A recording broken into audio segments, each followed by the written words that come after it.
And if behavior were fixed, we'd still be living in caves. We couldn't learn how to drive a car. We couldn't alter our patterns. Fortunately, people grow up, get old, and die, and that gives the new generation a chance for newer responses to the environment. By responses, I mean reactions. All you get in the environment is a reaction. If you've been brought up as a baby with bears and lions, all tame, and you go into the woods, you'll be torn to pieces if you use that reaction system. If you're brought up with wolves and lions and elephants, all tamed, and you walk into the jungle, you won't live very long with that attitude. But no one can know except the reaction they get. Is that clear? I was told that a rattlesnake has rattles on the tail, and they move to warn you. They don't move to warn you. They move, period. A rattlesnake doesn't know to warn you he's going to bite. That's his reaction to you, and it makes noise. All snakes' tail move. Did you know that? When they see people, whether it rattles there or not. The normal person projects. The rattles are there to warn you. Or an animal looks hideous or has patterns that look like eyes to scare you. They have some animals that have circles on the back of their head. And they say the purpose of that is so that if something approaches from the rear, they'll think it's eyes. They don't think about those things. Knowing the difference between human projection and human reactions, that's why love would be impossible. The actions that generate love 200 years ago are not the same as they are today. So a person says, do you think there's enough love in the world? I don't know what they're talking about. I don't think they know. If they say, do you feel that people are being oriented to their environment? I know what they're talking about. If I say, do you think love will prevail? I don't think they know what they're talking about. Love, do they mean extending maximum courtesy to people regardless of the person? Well, that would be ridiculous. You can't have a word like love without defining what you mean by it. If by love you mean greeting everyone fairly, and then doing a survey asking, how can you relate to that person? After that survey, you say, I might be able to relate to them in 3 months if they listen. You don't know that. So you try. What you do is you manipulate variables in language and the environment. If it works, you take it on. If it doesn't work, you can either get mad at the person, depending on your reaction, or you can say, the person doesn't have enough to close that, to understand what I'm talking about.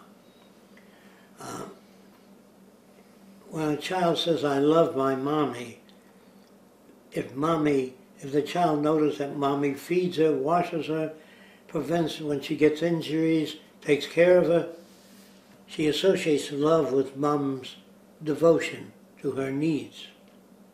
When a guy says to a girl, I love you, she says, what have you done to prove that? She doesn't say that.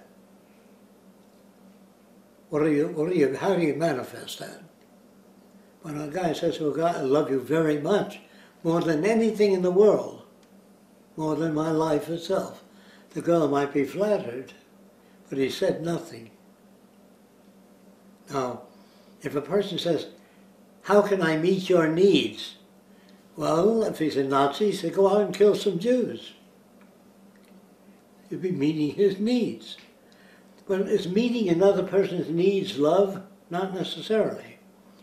Love is not only meeting their needs, but giving them tools to fulfill their needs. Do you know what that means? Like you prepare that drink because you feel it's nourishing, more nourishing than other systems. Okay. Now, if a person drinks that and has a very negative attitude, that will not nourish the person. Now let me tell you again, if you're born with a good brain, high quality tissue, all the neurons in place, everything there good, it has no mechanism, remember, for knowing that which is relevant. The brain doesn't know anything until it experiences something. Like a certain bird with checkerboard pattern, when it lands on you, then it pecks at your skin and hurts you. Then you stay away from birds with checkerboard pattern. But you can't inherit that knowledge, like look at the bird and stay away from it without experience. You can't walk a tightrope unless you get on something and try to balance yourself over a long period of time. If you use a long bamboo pole, there's a thing called inertia.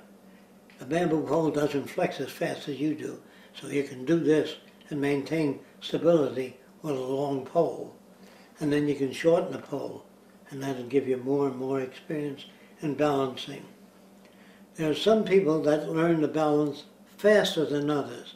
That is the structure of the semicircular canal of the ear, and physical structure can give you a propensity toward learning to balance a little faster than the other guy. I don't know if you understand that. Propensity means if you have two normal eyes, one has half the quality of vision as the other, you become asymmetric. You know what I mean? If they're symmetric, you stand a better chance. If the brain is clean, meaning has no toxins in it, your response to the environment will not be based on the cleanliness of the brain, but the tribe you're brought up with. If they say Moses is angry or Loeb did this or that, that's using the brain well, if it corresponds to the environment. But you can't study anything apart from the environment. Can you understand that? Any problem with that? If you say, use your head, a person, you're telling them to use tools they don't have, is what you're saying. Use your head, think about it. Well, that doesn't tell them anything, unless you give them tools. They don't know what tools are, so you have to show them what tools are. Somebody wanted a bullet once that travels around the corner. When you fire a gun, it'll go around the corner. So he shaved one end of the bullet so it was asymmetric. Instead of even, one side was shaved, so the wind turned the bullet around. If it didn't rotate, you understand? If the bullet rotates, that doesn't do that. So an inventive mind is not an inborn process. It's a person with a hell of a lot of tools that ask questions that are relevant. How can I make a bullet turn? I don't know. If your boat is asymmetric, not uniform, oddly shaped, point to one side, it'll go around in circles if you make a boat like that. Do you understand? How big should a rudder be on an airplane? Nobody knows. They build an airplane and the rudder's too small and it doesn't work too well, so they make it larger. Sometimes they make it too large. Just finding the right size, meaning the best size for that plane, is called research. I don't know. A person that doesn't know anything would be a metaphysician because they make assumptions. It's all right to make assumptions as long as you know these are my assumptions, or I'm speculating. Now there are scientists that are trying to find out what is the universe. Is the universe sane? I was reading that guy, what was his name? You know, Kurzweil, yeah. He gets off in the middle of the book and he says, is the universe intelligent? Now what the hell does that mean? Is the universe intelligent? He's trying to say that the universe may have a built-in program to evolve. He may be saying that. But if planets explode and they're all different distances and they wobble, I don't know what he means by, does evolution have an end goal. Even if evolution did, say evolution makes a man more neural associations, it has nothing to do with real value because it only has to do with that organism. Do you know what that means? If your brain evolves and your eyes become more efficient, in relation to what?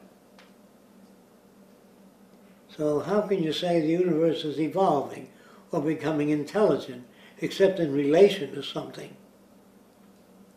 If you don't know what that means, if the universe suddenly said the sun is too bright, we don't need that much sunlight for the amount of trees on Earth, and the sun dimmed down, because it doesn't need all that burst of light, then you can say that conservation of energy seems to be built in. In some areas it does exist, in other areas it does not exist. They say that the Earth, when it spins, wobbles a little. Wobbles, meaning doing that. And someday it'll wobble more than others. So, is there a purpose to the wobble? No, but there's a cause to the wobble, not a purpose. Always a cause to the wobble. You know what that means? They say that planets explode. Well, if you live 1/1000000000th of a second, no planet ever explodes. Do you know what that means? The higher you go in an airplane, waves move.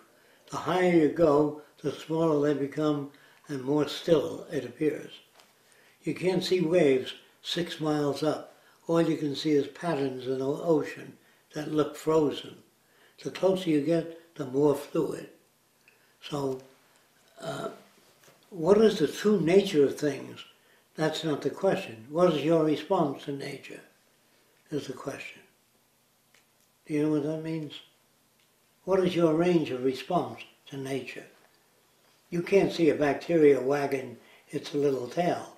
So all your books on life have to do with your receptors, not what's around you. If you wrote a book on the absolute truth, it would be a ridiculous book because absolute truth freezes things. This is the truth. Waves don't move, they're stationary. Well, from high altitude, yes. If you lived 1/10000000th of a second, lightning would be fixed like a photograph. You wouldn't see it go down. So you can see, you experience change. They say that, I don't know how true it is, but certain types of insects see faster than we do. They can see a grain of sand fall. We don't. We just see an impact. Probably a magnetometer can sense radio waves. We can't. So man builds instruments if he wants to know those things. But the primitive man just looks at the world and grins. He doesn't look at an airplane and say, how does that damn thing fly? He has no curiosity except he'll look at it and with his primitive tools. But he can't say they've really advanced that, the people that made that. They have an advanced way of thinking. Do you understand? He can't say that. Now you might see a person brought up in this culture going to church on Sunday. They're just as primitive as the headhunters in the Amazon. Do you understand that? All right. I also mentioned many times that Indians take turkey feathers or big feathers and make a hat. And if you pointed out that dancing around the fire with that hat does absolutely nothing. They do not remove the hat and say thank you for being so extensional. Do you understand that? Okay. Are they bad? No. Are they mean? No. They're riding existing paths. Their brain has a road right through it. It's as rigid as any other road. And they're riding that path. That's why when a person says, let's be reasonable, they're trying to superimpose experience with 3 words. Let's be reasonable. You can't be reasonable. You can learn to be reasonable. More so. Do you know what that means? Or may I have your attention? You can only have the attention they can give you. Do you know what that means?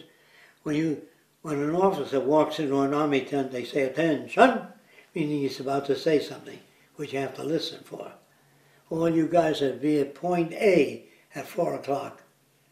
Well, that's behavioral manipulation with few words. Yes.